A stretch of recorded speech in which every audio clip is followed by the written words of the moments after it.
mayor, as well as myself, Amy Leone, the city manager, and ex officios Brad Bees and Dave Mingo from community development, Ross Denherter, our city attorney, and Jason Foote from our police department. I did email everybody our updated metrics from today. So I thought maybe we just talk about those a little bit. Oh, and we have them up here too on the screen. Thank you, Brad. I was wondering how I could do that. So we can just talk about those a little bit. I don't have anything else on the agenda unless other members do. Our vaccination rate is steadily growing there. It looks like we have about 26% of our county population that's received at least one dose of vaccine, and then 16% of that population has received both doses. So that's moving in the right direction.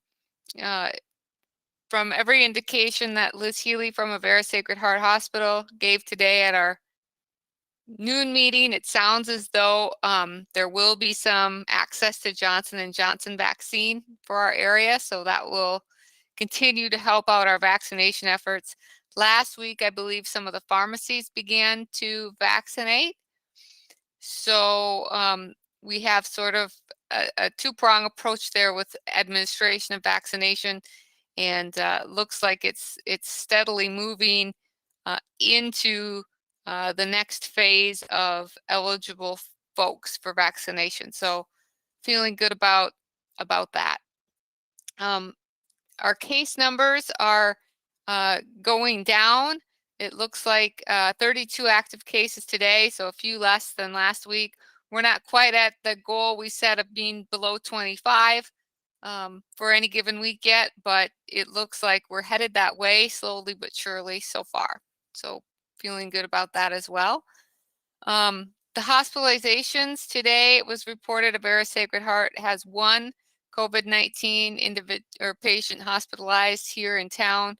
That's down a couple from last week, so that's good. It's not zero like we've seen in the last few weeks, but it's still under that 3. So that is a goal that we've achieved. So the commission decided not to use these as criteria, rather let that mask ordinance expire today. But I think these are good metrics for us to talk about just overall if we would want to ask the commission to do something different. So with that, I'll just throw it back to the other 2 health board members and then the ex officios if there's anything folks would like to add or other topics you'd like to talk about. Well, I guess I'm encouraged that the numbers are continuing to look better. At this point, I would say we're okay to stay with what we're doing. I don't think I have any new recommendations. And it's certainly good. The vaccination rate is certainly improving. Our hospitalization rate is down. And certainly when you look at the trend in the number of cases, that's definitely still trending down. So all those are still looking favorable. And I guess I would just stay with what we're doing.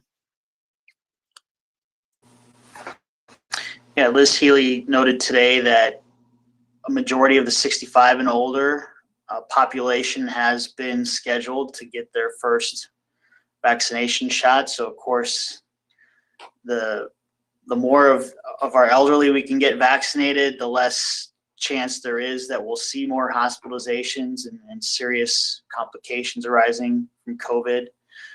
So that's very promising. This week, as we know, the state announced that we can begin scheduling those with one qualifying condition. And the state has created that list that largely mirrors what the CDC recommends, but has a few variations. So again, we're continuing to move down the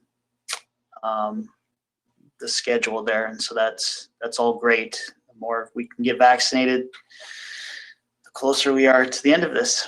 So hopefully our numbers continue to trend in the right direction as we continue to vaccinate. Anything from the ex officios on the actual metrics?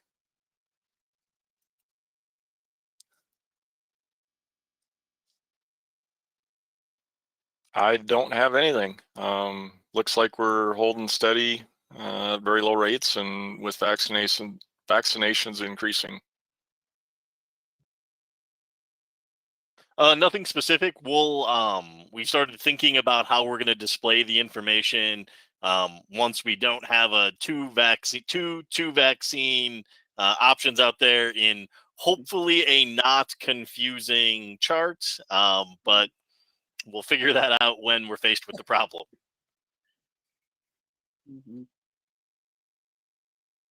I've got nothing to add. I'm happy with the trajectory we're on here. I'm the same. I don't have anything to add. It looks like it's going good so far. Yeah, I agree. Any other concerns or items we want to talk about? I do want to encourage our commission and the COVID-19 task force to continue the sort of public awareness about the vaccinations. I know our library is helping some folks who might not have access to signing up for a vaccine online or might just not understand how to do that. They've been helping people be able to get those appointments made. You know, and I would encourage promoting that as well for folks to get to that level. But other than that, at this point, and then just continue with the same, you know, CDC guidelines and hand washing and space distancing, all those things. But I don't have anything else really to add in addition to. Amy, I have a question. So with the expiration of the sign or of the mask ordinance today, of course, those signs that many businesses put up saying masks required by city ordinance are no longer valid.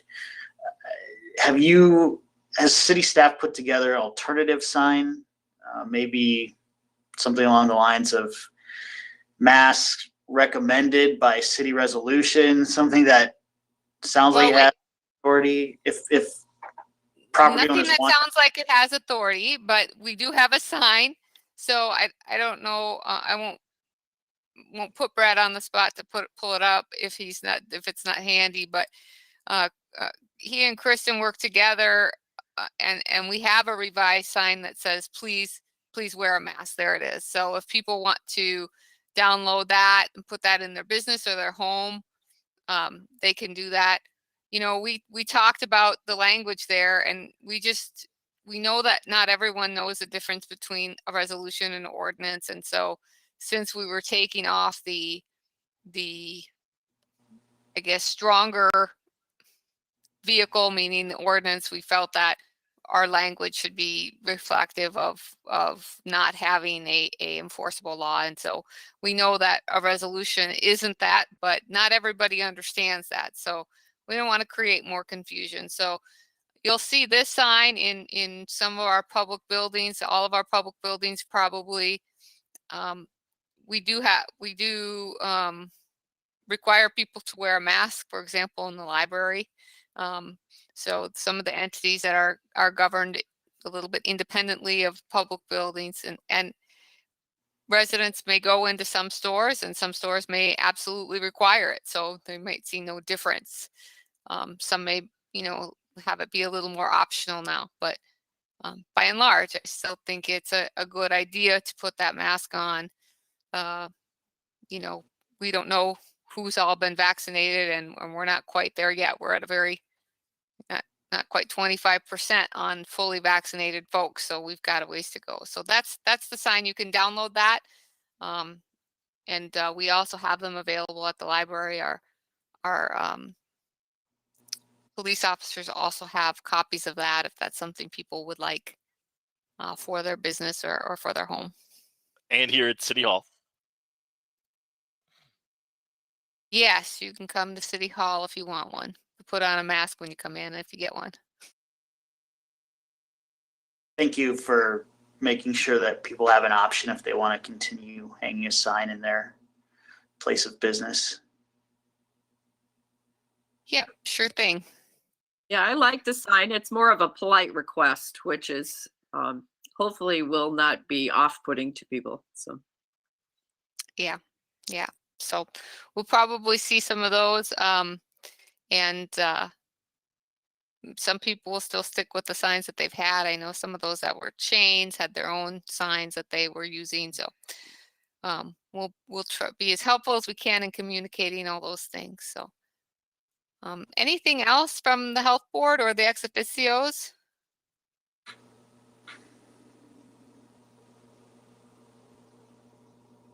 Okay, I'll thank you all for your time, and we'll get a quick motion to adjourn. We'll just touch base again next Monday in case something else has turned. okay, I'll make the motion. Okay, Dr. I will Milroy second. and Mayor Johnson, all in favor to adjourn this meeting, please say aye. Aye. Okay, opposed, same sign. Thanks, everybody. All We'll right. see you next thanks. week. See you Take next care. week. Yeah.